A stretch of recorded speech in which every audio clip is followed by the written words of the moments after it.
Join Daryl McCants and Yvette Walker each Tuesday at 4 p.m. on ABC News Radio, KMET, and Internet KMET TV for the Southern California Business Report. The show highlights successful businesses and individuals behind them.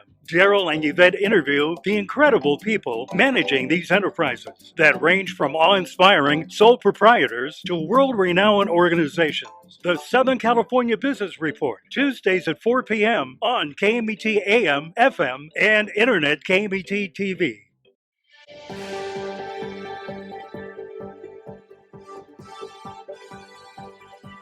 Welcome to KMET 1490 AM ABC News Radio and the Southern California Business Report, a show dedicated to highlighting successful Southern California businesses and the people behind them, with Daryl McCants and Yvette Walker. And now, here's Daryl and Yvette. Thank you for joining the Southern California Business Report on ABC News and Talks KMET. With Yvette Walker and myself, Daryl McCants, we are live blasting our signal from the center of Southern California, the Inland Empire, Orange County, and the greater Los Angeles area to our west, the Desert Empire, all the way up through the beautiful, what do we call it? We love the Desert Empire. Yes, the Desert Empire. We're just going to go to the desert. Yeah, we're just going to go all the way to Arizona to our east, the beautiful Temecula Valley through Riverside, all the way to San Diego to our south, our beautiful mountain communities, the upper desert, all the way to State Line, Nevada to our north. Get us crystal clear live worldwide by going to Google Play or Apple App Store and downloading the free KMET smartphone app today.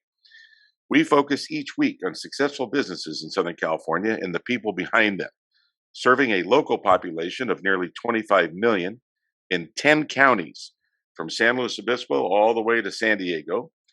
Today's show focuses on the business and secrets of Southern California's law enforcement. Now, I'm going to give a couple little clues here, but I can't get too carried away or Yvette will get mad at me. This first clue is this gentleman is responsible for one of the largest land masses in all of the United States in the lower 48, covering over 20,000 square miles. A group of individuals, population, top 5 in California, and top 15 in the USA.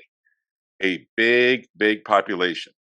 Now, before we begin today, a special thank you to our team, Mitch, Bill, and Sean at the station, and our amazing advisory group from UC Irvine School of Business, Bill Morris, Jay Kaplan, catch his show on Fridays at 3 p.m., Camila Rubio, Diana Cavallo, and James Carvin. Special thanks to last week's guest, Jessica Munoz Esquire. Voices for Children. She's the managing director. It's a talented group of CASAs, which is court-appointed special advocates. This is a really amazing group that are totally focused on keeping an eye on the foster children in Riverside County and San Diego County. At the end of this show, Yvette Walker will share with everybody how to download that on demand. If you didn't catch it last week, you want to catch it. So, as customary, Yvette Walker will introduce this week's special guest. Yvette, the microphone's all yours. Perfect. Thank you so much, Daryl. Well, it is my absolute privilege and honor to introduce today Mr. Shannon D. Dicus. On July 14th, 2021, Shannon D. Dicus was appointed Sheriff-Coroner by the Board of Supervisors.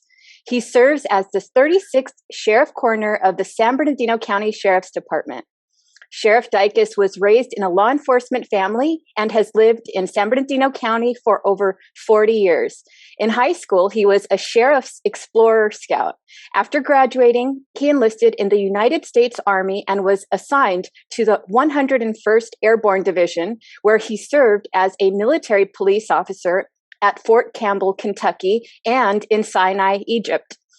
After his tour of service in the military, Sheriff Dicus worked for the Department of Veterans Affairs Police Department in Loma Linda, California. He was hired by the San Bernardino County Sheriff's Department in 1991 and attended the Frank Bland Training Center 106th Basic Academy session. Sheriff Dicus has a bachelor's degree in criminal justice from Cal State San Bernardino and a master's degree in communications from Cal Baptist University. As undersheriff, he oversaw the day-to-day operations of the department as well as the Internal Affairs Division, Civil Liabilities Division, and Bureau of Administration Division. One notable project was the jail utilization study, done in partnership with Cal Forward to determine the effects of prison realignment and recidivism in San Bernardino County jails.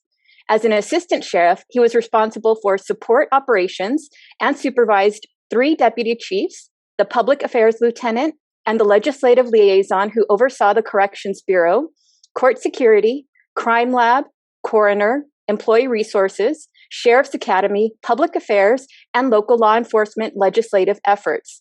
As a captain, Sheriff Dicus supervised technical services, communications, records, and the Bureau of Administration. Sheriff Dicus has held a position at every rank in the department, and his past assignments include corrections and patrol in Barstow, Apple Valley, Victorville City, and Victor Valley stations. He worked specialized investigations in narcotics, SWAT, and criminal intelligence. Wow. Thank you so much for joining us today, Sheriff Dicus. Yvette, it's my pleasure to be here. Thank both you and Daryl, and I'm excited to do this. Oh, we're gonna have fun. Now, before, if you listened to our show before, we always try to put people on the spot.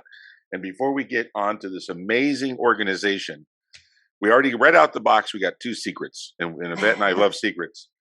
Secret number 1 is, as of July 14th, 2021, we now have a new sheriff, and you are it. And we are so excited to have you in that position.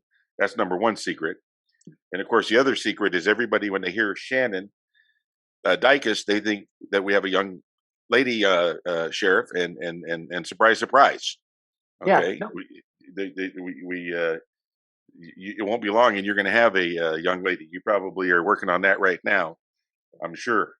Well, Daryl, I make a point of every academy graduation when we have deputy sheriffs that are sitting there getting ready to graduate. I go sit down with the girls specifically, and I let them know, hey, my name's Shannon, and I can certainly relate. So let's have a conversation about what you're ready to kick off into. Yeah, exactly. I know you got a succession plan over there. So with that, let's go back and before we get into your organization, you personally, as Yvette did an amazing job there going over your bio, and let's not brush over that. That's really amazing. And right off the bat, Yvette and I would like to thank you for your service, for going in the United States Army, the Airborne. Wow, what a big deal! What a big deal! So take us down memory lane a minute before we get to where you're at now, and how it is you decided, especially for young people out there that are young ladies and gentlemen that are thinking about law enforcement as a career. How is it that you decided at a young age that that's the direction you wanted to go? So, Daryl, Yvette mentioned a little bit in my bio. I did grow up in a law enforcement family. My father retired from the San Bernardino County Sheriff's Department as a lieutenant. But I can promise you that when I grew up, I told him all the things that I wasn't going to ever become a deputy sheriff. I wanted to be a Fed. I wanted to be an FBI agent. So, long story short, in order to get involved in law enforcement any earlier than 21, military is pretty much the only way to go where you can actually be a police officer, but do it at an age below 21. Most states require you to at least be 21 years of age. So I did get into the 101st Airborne Division, but a military policeman isn't just driving patrol cars around there. They actually have a combat mission. And when President Carter was the president, he set up the multinational force observers. And the 101st Airborne Division and the 82nd Airborne Division every 6 months rotate into the Sinai Peninsula in Egypt. And we still monitor military movement after the 7-day war there, just to make sure that, the region stays stable. So it's interesting. And then I've also done training tours and been down in South America. So when we talk about, modern day issues in law enforcement, immigration being one of them, I've seen I've been in Tegucigalpa, Honduras, and seen children on the side of the road holding their hands out saying chocolate. Well, when you really get into what's going on there and families and wondering why they would want to immigrate to the United States, what they're talking about is not associating Americans with candy. It's associating Americans with the most basic food. So when you see that, you understand why people want to come to this country. But now couple it with your experience or my experience in the Middle East, when you're talking about a number of extremism issues and things that makes border security, law enforcement, and a number of things a much more complicated conversation, because you certainly want people to come in, but you want to do it into a manner that's safe. So all of that past experience in the military, I think, has helped kind of give me a worldview and help me deal with a number of things that come at us, whether it's politically or here locally in the county. That's awesome. That's awesome. And Yvette and I, we want to launch today's discussion with kind of the big picture, and you're really in a position to address this. You know more than anybody. The sheriff's department nationwide is such an amazing, respected. When people think of the sheriff, the uniforms are so approachable. The sheriff are known for being friendly and approachable. It's just amazing. And how have they been able to keep this reputation from coast to coast? Obviously you've got this gigantic geography, you got a huge population.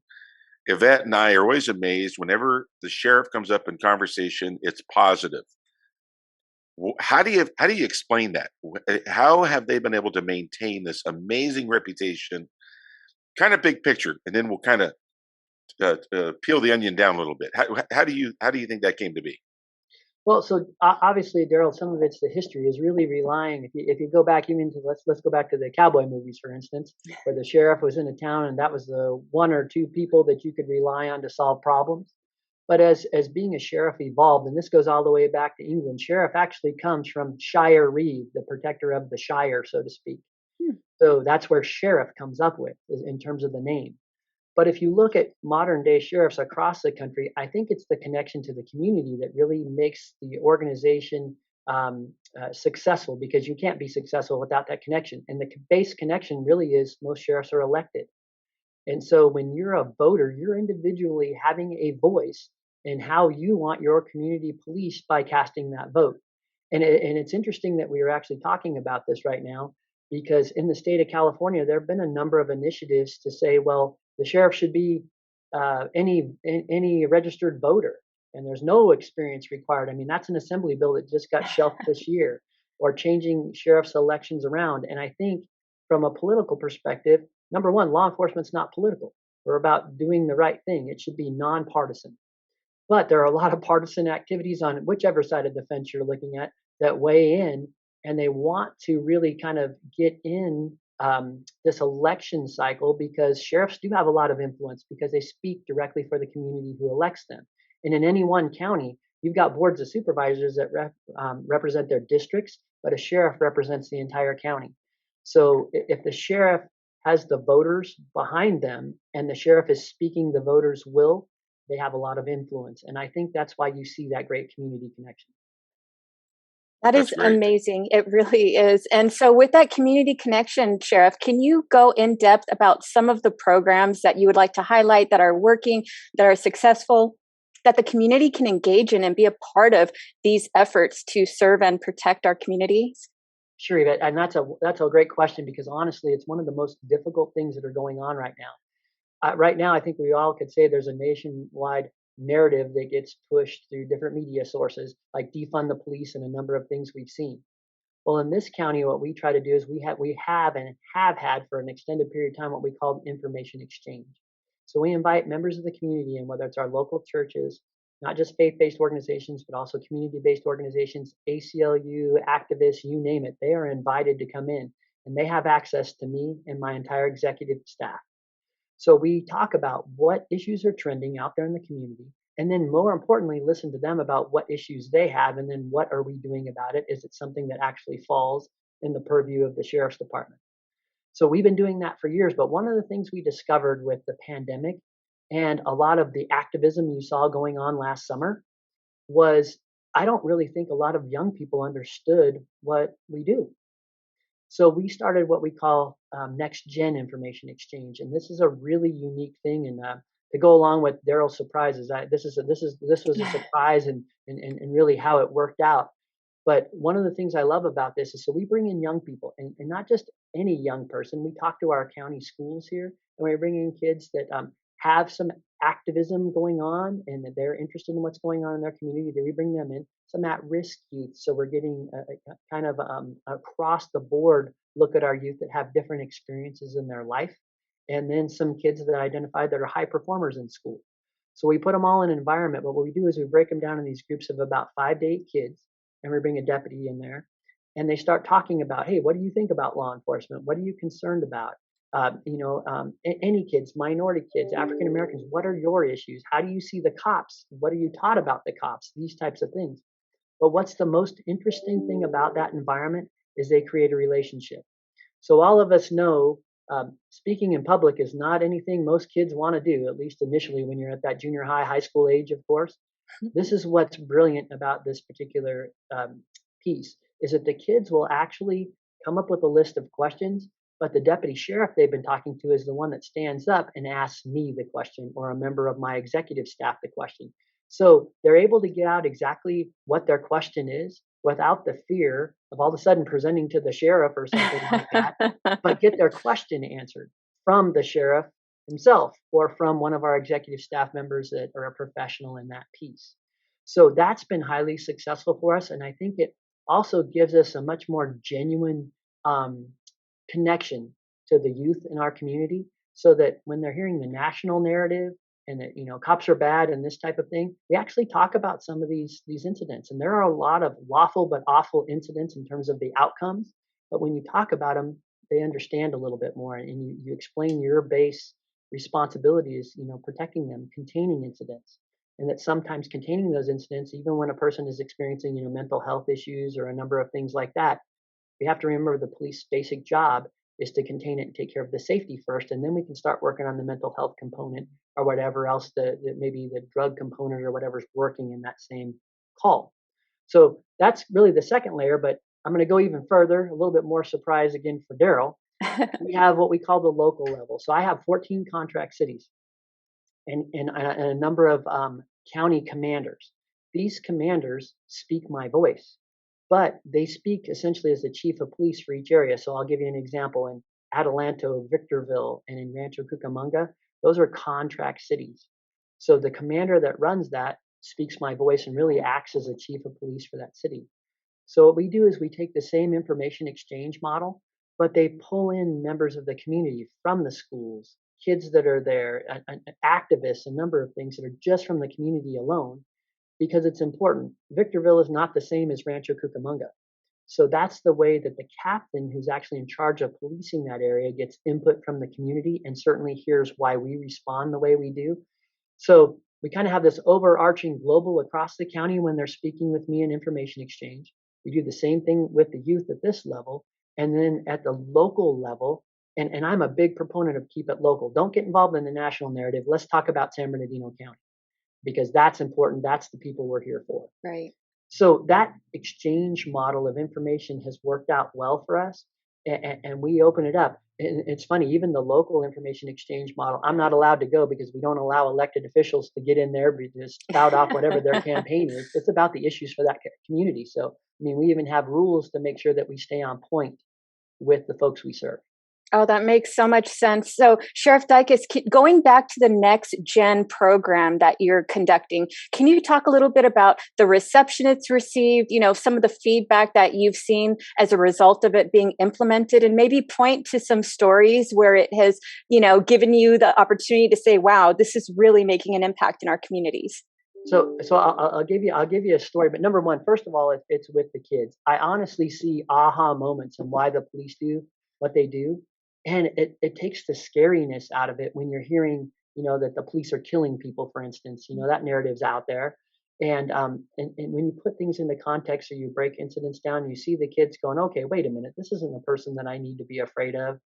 This is what's going on. And you got to remember, some of these kids, whether it's, kids that are coming from, we mentioned earlier when Daryl was going through foster youth, they haven't exactly had great experiences with law enforcement. Well, one of the things we try to do as part of this information exchange is foster kids when they age out, offer them a job. Because you think about sheriff's departments being just, cops. Well, half of my department is professional staff, anywhere from entry-level jobs, all the way up to nurses, and you name it. We are a huge employer. And so when I talk to them about, hey, everybody's looking for a way out, you might want to think about us as your way out. And I talk about unions and the ability to get college educations and a number of things. So that's been a huge success. But let me give you the flip side of a success story that I think is even more important. The deputies that have been involved in this program, one of the deputies is gay. And that deputy came up to me during this program and said, you know what, Sheriff? My partners back me. They know who I am, and it doesn't matter. We're out there to serve the community, and I feel 100% included in this department. And that is when I know we're hitting the mark. That it doesn't matter what your background is. Cops are cops. We make sure we go out and watch each other's back and take care of each other. And then more importantly, as a united front, we take care of the community. I love it. That's when I know we're having success. And so where can people go to gather this information and learn more about this Next Gen program and other programs that you are developing to serve the community? Sure. If they go to the San Bernardino County Sheriff's Department's website, particularly to public affairs, all of those programs are spelled out, and the contact information for public affairs is there should they want to engage in any of those activities. Perfect. For those that just tuned in, we are here with Sheriff Shannon Dicus, San Bernardino County, effective July 14, 2021. We're so excited to have you on the air today, Sheriff. And as Yvette just mentioned, with Next Gen, we also have become aware of a little secret. The San Bernardino County, some of your other groups that you're connected with have just recognized state recognition for their community outreach. So it's so apparent, and I don't know why this doesn't happen everywhere, but you guys are obviously engaged in best practices and really collaborating. Let's just take that word collaborating. Run with that. How is it that you are collaborating with the nearby counties, other entities within San Bernardino County? You have this huge geographic landmass. You have the mountain communities. I got tongue-tied earlier when I said the Desert Empire. I wanted to say also, the Coachella Valley. I'm just so proud of what they're doing out there. We have throughout Southern California, all these little neighborhoods, and Yvette and I see this. San Bernardino County is an amazing neighborhood. People wake up in one county, go to work in another county, visit a friend in another county, stop by and check on a family member in another county, and then go home, go to bed. It's amazing how this has all turned into a beautiful community that we call Southern California. But you particularly have the mountain communities, the lower desert, the higher desert, a bona fide downtown city metro area, an international airport that's just off the charts, with multi-million square foot single structures getting bolted up to the airport, and a logistical, amazing. So just this whole subject of collaborating, kind of run with that for a minute. Sure. Daryl, honestly, this excites me a little bit, and I'm going to probably try to bing off in a number of areas, but I really want to tie everything in. So we participate in the Inland Empire Economic Partnership, and really it is something that we do in our county where we partner with the private sector, local businesses. You mentioned the airport. We have a big UPS sector, Amazon, a number of folks that are out there. So what we do is you get government employees and private employees, you get them all together, and then now we tour the things in our county. We tour the major transportation hubs that go into LA County and talk about globally how our economy works. So it's an amazing piece when you can get a deputy sheriff to really understand the bigger picture and then also explain what they do in terms of protecting those things so that we're all working together. So I think that's something unique to this county. But when you talk collaboration, and I break it down into just the, I'll call it the law and justice group. Traditionally, you go into any county and you've got the DA, you've got probation, you've got the sheriff and the public defender, and they're all working through and meeting regularly to work through their issues. But when prison realignment came back in 2011, we realized early on that there were much more resources that were needed and things that really the sheriffs or the DA didn't have care and control over, and we needed to expand that partnership. So what's unique to San Bernardino County in collaboration, when you're talking about those major law and justice groups, well, they're partnered together to work with resources, but remember, they're also checks and balances. So now what we did, and this is several years ago, we invited others to the table, like the Department of Behavioral Health and Public Health. Now they're sitting there with essentially law enforcement officials as decision makers. So when we're dealing with trending problems of the day, like mental health crisis, we've got DBH right there. And I'll give you an example of how that looks on the boots on the ground. So we have a program that's called TEST, and essentially it's triage, engagement, and support team. But what that is, what are we hearing right now? Defund the police. And then you'll hear people say, well, I don't really mean defund. I mean, we want to take some of the resources and we don't think police should be going to certain calls. Well, I can tell you right now, I partner with our head of behavioral health, Veronica Kelly, And Veronica will be the first one to tell anybody in the public, look, I can't go in and do my job unless the police make it safe first. It is not a good idea just to send a clinician in without that type of, training and support. So we kind of set the basis for that in the community. But what Veronica does on the backside of that is this test program. At every one of my stations, I have DBH personnel who will actually open up a case file anytime any one of our deputies encounter somebody in their community experiencing some type of mental health crisis. So what that does is we keep them safe, and then we connect them to the different resources. And there's somebody else monitoring that and doing that specializes in that group. So this happened way before the cries for police shouldn't be answering domestic violence calls and, a number of things. So that collaboration, if you will, makes us very forward thinking. Absolutely. Absolutely. And we're gonna go deep into this whole topic of funding. I know that whenever I personally, and I'm sure Yvette would jump on board, whenever I'm involved in something and it appears like it's not working, it's like, maybe we ought to take the funds away from it. And then we have other things we get involved in, and wow, it's working wonderful. We want to put some more funds in it.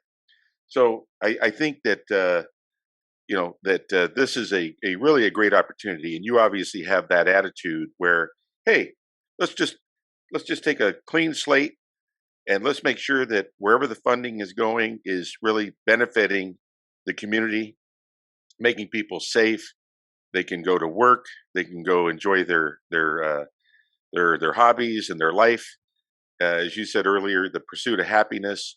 The sheriff's department is there, and there's obviously excitement about funding things that work, and everybody needs to justify every dollar, regardless of what business. And that's why we call this a Southern California Business Report.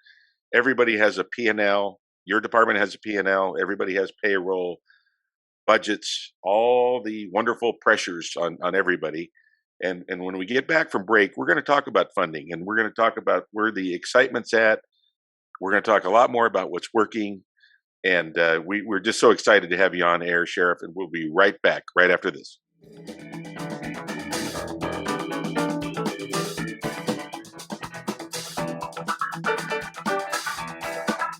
The University of Laverne is rated first in California for alumni satisfaction. Learn more about accelerated programs offered online and on campus in Laverne, Irvine, Ontario, Burbank, or College of the Canyons. Visit go.laverne.edu. The University of Laverne. go.laverne.edu. Ontario International Airport is onto a better way to fly with over 65 daily non-stop flights to more than 20 major destinations and the easiest airport experience in Southern California. Visit flyonto.com/Ontario to learn more about Ontario International Airport today. City of Hope is driven to making a difference in the lives of people with cancer and diabetes. We accomplish this by conducting innovative research and providing outstanding care. If you or a loved one has received a cancer diagnosis, go to cityofhope.org to learn more about how our innovative approach could change your outcome. Hello, listeners. This is Christopher from The Christopher Show. Hey, if you missed one of our shows here at KMET, don't worry about it. You can go to our webpage, and that's KMET1490am.com. Go to the homepage, click on the SoundCloud tab, and hear any show anytime you want. Being sued and don't know who to turn to? The insurance company won't defend you and your family in a lawsuit? Stress no more. Call the Walker Law Group. We are the law on your side. Just call 909-989-3200. 909-989-3200. Every 2 seconds, someone needs a blood transfusion.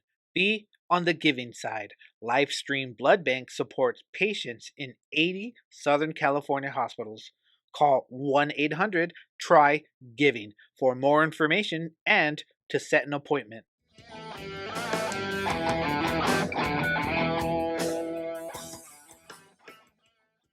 Welcome back, and thank you for joining the Southern California Business Report. We are here with Sheriff Shannon D. Dicus, Sheriff for San Bernardino County. And right before we went to break, we were talking about funding. And we want to take that head on because, everybody is wanting to make sure that whatever funds we have go intelligently to take care of business. And I don't think anybody, and I've been watching the San Bernardino County Sheriff's Department all my life. Yvette Walker has noticed it all of her life. It's a source of pride for both of us, and just quality. And we're gonna talk about that some more. But it's neat that we have a sheriff that's just taking everything from A to Z and making sure that prevention, education, enforcement is being evaluated, and bringing the community in, getting buy-in from the community, making sure the community feels safe, and when they have a need, they don't think twice about reaching out to the San Bernardino County Sheriff's Department. They know that it's filled with friendly people, highly trained people, and approachable. You know, it's so important. I love the uniforms. I love the Sheriff's Department. I've never, ever known of anybody that reached out to a sheriff deputy and had anything other than just a really high quality experience. And so let's just talk. Let's kind of finish the thought on the whole funding. So as you are looking at this kind of big picture, where are you seeing some of the big opportunities that not only do you see it funded, but you'd like to see more funding going into it? And conversely, if there's some things where you've seen funding has gone into it that you think you'd like to see less funding, because everybody has a limited, there's always a limited amount of funds for any business anywhere in the world. So I'll just throw that over to you, Sheriff. And Daryl, I think that's the beauty of being interviewed as part of the business report here, because the department is a business. And I take great pride in coming in on budget year after year. And I can tell you traditionally, because you were an elected official, it could be the sheriff could come in and say, hey, look, people are going to die. I need money. But there isn't really a lot of qualifiers there. Now, I absolutely 100%. We run this place like a business. I have the autonomy all the way down to my commanders. My expectation is kind of generally know what it takes to turn the lights on in the morning and turn them off at night. So with that being said, one of the biggest ways we're able to control the budget is really through staffing. So I look at revenues we get, which is really through property taxes and sales tax primarily. What's coming in, how many personnel I have, what are our projections? Because all of government usually works on a 5 or 10 year projection. Are we close to the projections, above or below, and do I need to adjust accordingly as we move through? I'm blessed, going back and tying this in with collaboration that we talked about earlier, is that I have board members in this county that are very supportive of the Sheriff's Department. I would challenge you to say, do you ever see the sheriff getting in an argument in this county with the board members? It doesn't happen. None of us allow that, because we all know we need each other in terms of support and making sure we're taking care of the citizens the way we're all elected to do so. And we take that seriously. We also have a CEO in this county that does a good job of trying to say, okay, here's the available resources. This is how we're breaking them up and including us in the conversation. But the county has what we call the county vision. And it's really a vision of what government does for any of our citizens in our county from cradle to career. So how do you support that from a government perspective? Then we have what we call community vital signs. And that group is really taking a look at, okay, you've got all these different sectors, like mine would be public safety, of course. And we measure maybe crime rates up or down, or our collaboration with faith-based and community-based groups. What Community Vital Signs does is actually goes out and talks to the citizens and makes a measuring point. Are we making inroads in these areas so that the vision can constantly be modified to make sure that we're hitting the mark? That directly correlates to funding. So when we're talking about, the coronavirus relief funds and a number of these things out there, there may be opportunities to spend that money into doing something like we're doing right now, technological platforms, where are we making the courts and the jails much more efficient in terms of maybe being able to do some of the court testimony on a Zoom platform, for instance, or something along those lines. So when you have that type of collaboration and you're working together, you also collaborate and work during the bad times. Okay, Sheriff, you can't hire this number of people. We need to keep this down to a certain level. So that helps me plan, okay, where am I shifting? Where am I adjusting in terms of those things? Or being able to have enough open conversation to say, look, I absolutely can't do that. We're already running at bare bones. When you talk about prison realignment and a number of these major initiatives, all that is state responsibilities that have been pushed down to local governments. So sometimes it comes with money and sometimes it doesn't. So you have to figure out how you get through some of these issues. we've dealt with prison realignment fairly well in this county, but the newest thing is really dealing with the mental health population, incompetent to stand trial. Used to be a state hospital responsibility. Well, now that's getting pushed down to us. Well, there's a tremendous cost that goes with that. So by having this collaboration, working with the CFO of the county, and I share my pain points, they share their pain points, and we work together. So the easiest way to really summarize this is it's not the old days of, hey, people are going to die, give me some money. It's parks are important, if that makes sense. Absolutely. Sure. No, that's that again. Yvette Walker and I, we had such a kick out of Mayor Warren recently. We had on from Fontana, which likely will go down as the biggest city soon by population in San Bernardino County, and she was talking about when people are released from jail, because normally when we hear the word jail, all of our antennas go up, and it doesn't create a lot of positive images, but leave it to Mayor Warren to turn what would be a negative into a positive. As people are leaving the jail, she personally is sitting there. She's got law enforcement there. She has many departments there, and says, "Okay, now do you have a driver's license? No, I lost that because X, Y, and Z. Okay, fill out this piece of paper because you live in this community. You're important. You're not. We don't want to just see you fail. We want to see you succeed." And it's just this, it's an attitude, and that's the attitude you're bringing to the sheriff's department. Let's focus on the things that are working. People are important, and so as you were talking about, so proud there with the community outreach and next gen.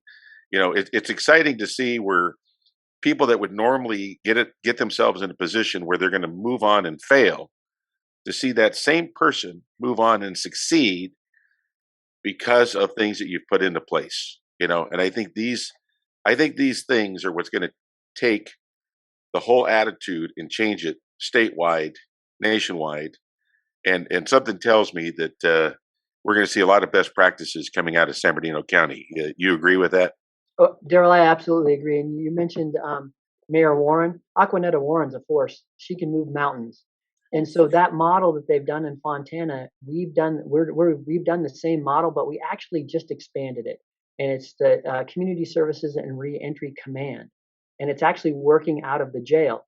So what we're doing, and we've done this for a little while, we have one program called New Hope, which is in our high desert area, where we partner with Pastor Mark and Abundant Living Church. But what Pastor Mark does is he provides transportation from a fairly remote jail. And instead of those folks going to downtown Victorville, for instance, and languishing, he brings them in, figures out what resources they have, and tries to reconnect them to their family. And then also, again, in the partnerships, we partner with probation to use their day reporting centers to make sure we're getting driver's licenses, getting the necessary public aid that they're eligible for, and signing up for a number of these things. So what's different about what we're doing is we also have a program called FACE, and that's down here in the Valley. FACE, I partner with Cal State San Bernardino and Cal Baptist University, and we have young people trying to get their master's in social work, so they need hours to be clinicians and do this, but they work directly in a family environment, reuniting folks in our jails with their children, looking at what type of work experience they have. If they have none, we have culinary programs. We've got a number of things that we put them in and at least get them started. But what we're doing in FACE is we'll start that treatment, if you will. There's a lot of people, maybe their criminogenic activity has something to do with trauma they've had. Well, because you have master's level social work students in there, they start addressing that. So if you change that to going back to business, and while we're here, if you change that to business and you look at jail bed days, if we can keep those people out, we're talking a cost savings of millions of dollars. So this is not, it is very good for people and it's the right thing to do, but there's cost effectiveness in it. So when you're talking about Mayor Warren, and work very closely with the city of Rancho, actually work very closely with all of our cities, and they're all willing to look at these things and partner together and create these spaces to where, if you really think of it from a public safety standpoint, that is public safety. If I can keep them out of the jails and get them into the protective system, our citizens, we're all safer. And I have the same philosophy on like the CCW program. You mentioned it, 20,000 square miles in this county. So you think about a deputy sheriff covering that. I've got stations that, hey, this 5,000 square miles is yours, and this 5,000 square miles is yours. And you're doing 100 miles an hour in a patrol car, and you're still 20 minutes away from your partner involved in a fight. So my point of bringing this up and how does CCWs fit into this public safety concept? My people are the most excellent deputy sheriffs in this entire nation, and they want to be there on your worst day. But the reality is, if they're not able to be there, I want to make sure I'm giving citizens that qualify the ability to be able to protect themselves. So it kind of sounds crazy. You have the end-to-end look where one sounds like, boy, you're really involved in the social work side of things. And oh my gosh, you're very strict over here in terms of law and order. But it's a marrying of these things. You hear that cops are they guardians or are they warriors? Well, the answer to that question is we're both. You never would have thought cops would have had to deal with terrorism before until the Twin Towers fell. We just celebrated that, right? Yep. And in this county, our little county at the Inland Regional Center, on December 2nd, back in 2015, we had a terrorist attack by an extremist. And then we had to deal with that. So having a force that's prepared, well-funded, well-trained for any of these incidents that come up, and having a citizenry that are also able to protect themselves, and then also take care of the second chance population, those that really want to make a difference in their life, being available and connecting with resources, then I think we're doing something in the complicated environment we're in today. I absolutely love it. I love the fact that you are not forgetting those people that are having to make that transition back into, ordinary life. Recidivism is a big problem. So it'd be interesting to hear about those statistics on how those programs are impacting those numbers in terms of how those recidivism rates are going down and how it's ultimately, impacting positively the bottom line for those budgets in the jail system. And so if I had to guess, in terms of how to allocate those funds, I would guess that those programs would be receiving a lot of those funds as well. Yvette, they are. So a lot of these are funded by what we call inmate welfare funds, and that's funded by two ways. When inmates buy candy bars and things at commissary, there's a percentage of that goes into the inmate welfare fund. Same thing with their phone calls. We have service providers that provide commission from the phone calls. Well, if you were to research this right now, this has created a lot of political hoopla, because some people feel that, inmate families are spending too much on these phone calls, for instance. Well, if you take that money away, then the local sheriff's departments don't have money for programming, or how is that going to get backfilled? So it goes again to the collaboration point. But we have the California Public Utility Commission that's going to weigh in here pretty soon, and they're going to start dictating a rate. And it's funny how we do these things, because sometimes the state thinks, well, we can do it better. But did you really take a hard look at the locals? I mean, I have a board that tells us and reviews every time we spend money on things for the inmates. And they're not cops. They're citizens. They're school teachers. They're folks that work at the Department of Behavioral Health. And I think we do a good job in there. But again, I think well-meaning people don't really understand how it works. So then we make legislation, or we get the California Public Utilities Commission involved. And ultimately, it may hurt people in our ability to do some of these things. So when we talk about information exchange and letting the community know what's going on, at least the local community knows we're giving it the hometown try. And sometimes, frankly, Sacramento gets in the way because of their lack of understanding. Now, in our county, our legislators here are spot on. They talk to me. They ask me how it affects the boots on the ground, and I couldn't be in a better place. But it's kind of funny. I don't know if San Bernardino County is like becoming its own state with its own borders or something like that. And I feel good. I love being the sheriff here. I couldn't imagine being the sheriff other places. I can tell you my counterparts. I talk to Sheriff Villanueva on a regular basis. I talk to Sheriff Bianco on a regular basis. We have a united problem of illegal marijuana grows in all our desert areas. I'm talking this stuff has popped up like crazy.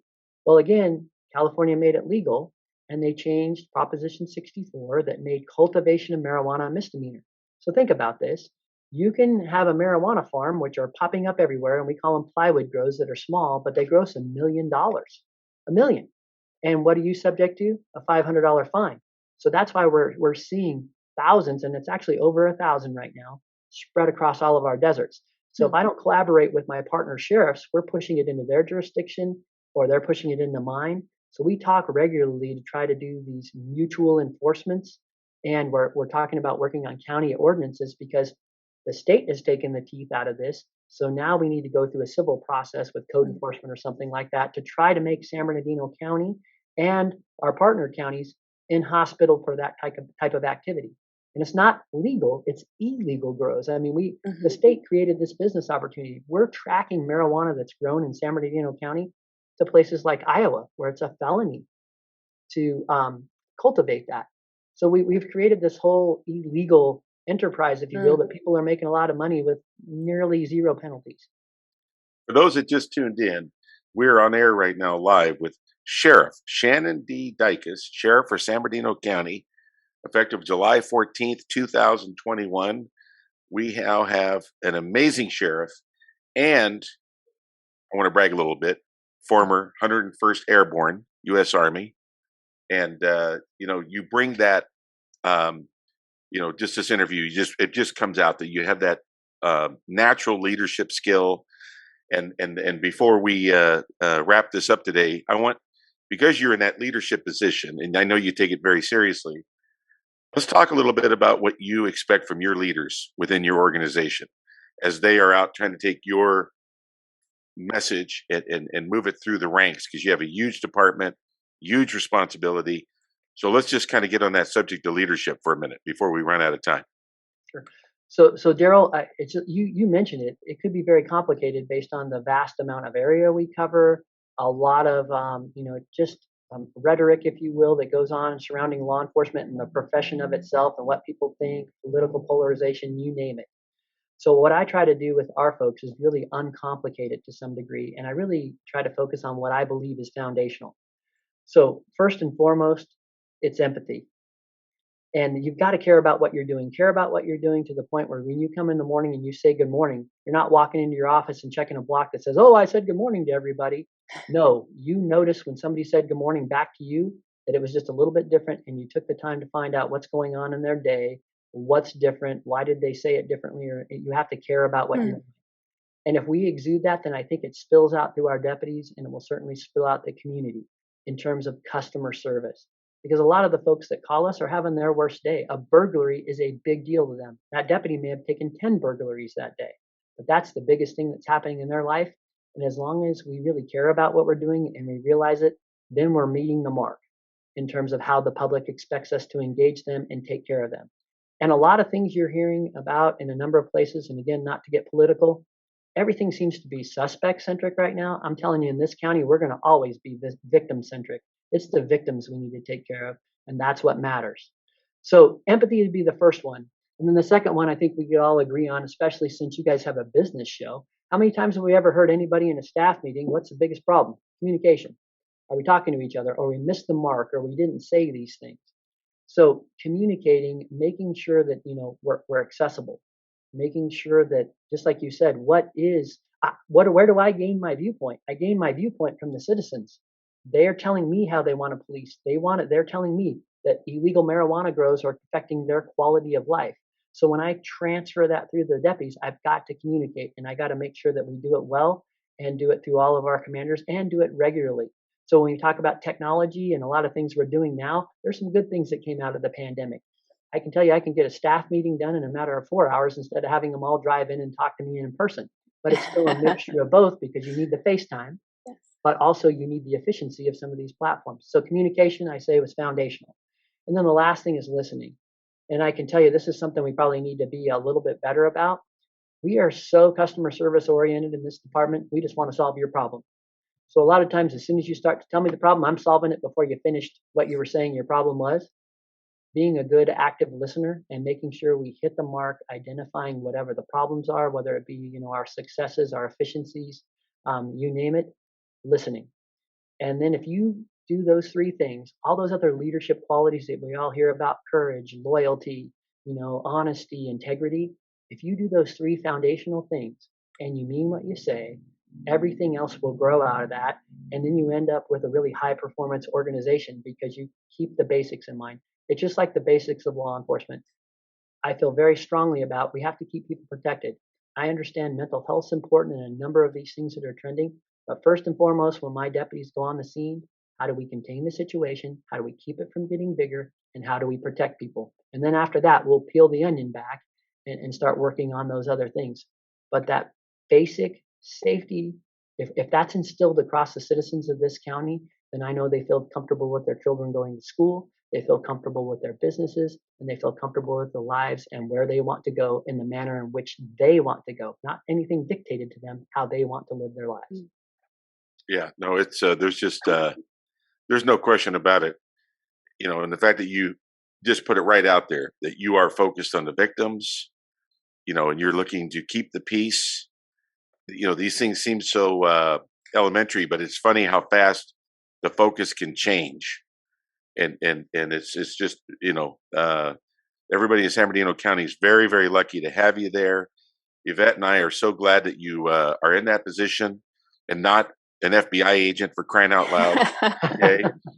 Well, I didn't finish that story, but the reason I didn't go to the federal government is, frankly, the Titanic turned too slow for me. So I had to eat crow with my father and become a deputy, because that seemed to fit my speed. So anyway, that's kind of the gist of that deal. Well, you got a promotion because all politics are local and all law enforcement is local. And as a mayor recently told us, if your water doesn't turn on, you're more than welcome to call DC, but you're probably better off to call City Hall. We're going to get your water turned on faster than anybody. So no, that's really, really exciting. And, we can really, go down that road quite a bit as far as just those fundamentals, but just doing a superb job at the fundamentals. Everybody can be so easily distracted. And, it seems to me that people that are wanting to, create mischief and problems, it sounds to me like they don't want to visit San Bernardino County. Because I can guarantee you they're going to get paid attention to and paid attention to in a big way. Yep. And like I said, whether it's illegal marijuana or whatever, if you're going to come here to do the wrong thing, we're going to be inhospitable. This is not the place to do the wrong thing. Well, we sure appreciate your coming on, and with any luck, we're going to have you back on many times. Yes. We want you to be a repeat offender. Okay, so don't. When we say repeat offender, we mean that in a positive way. And but we just thank you for coming on. And Yvette, you know what to do. Wrap us up. Beautiful. Thank you so much, Daryl. Thank you so much, Sheriff Dicus, for sharing with us everything that you're doing to serve and protect our beautiful county of San Bernardino. Thank you. For everyone listening and watching us today, look for us on Facebook, YouTube, LinkedIn, and Instagram. Check us out on scbrtalk.com.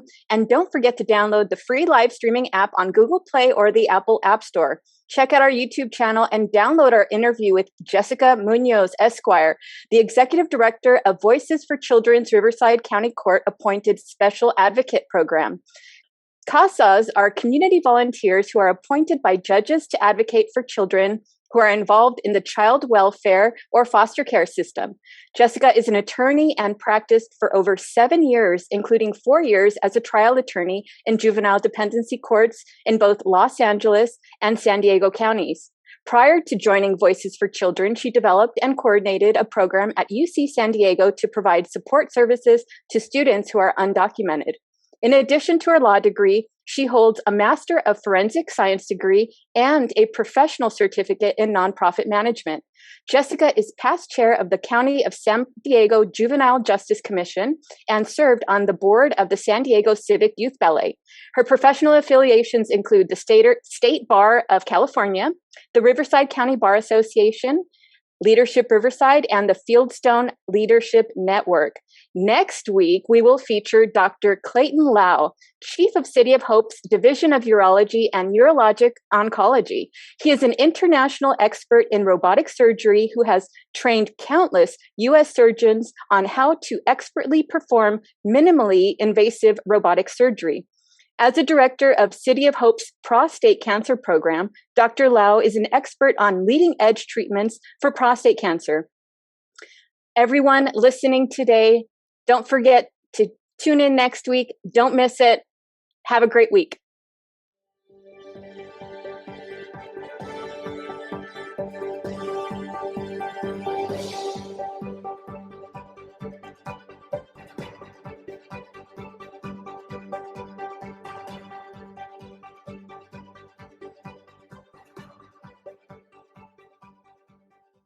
Join Daryl McCanns and Yvette Walker each Tuesday at 4 p.m. on ABC News Radio, KMET, and Internet KMET TV for the Southern California Business Report. The show highlights successful businesses and individuals behind them. Daryl and Yvette interview the incredible people managing these enterprises that range from awe-inspiring sole proprietors to world-renowned organizations. The Southern California Business Report, Tuesdays at 4 p.m. on KMET AM, FM, and Internet KMET TV.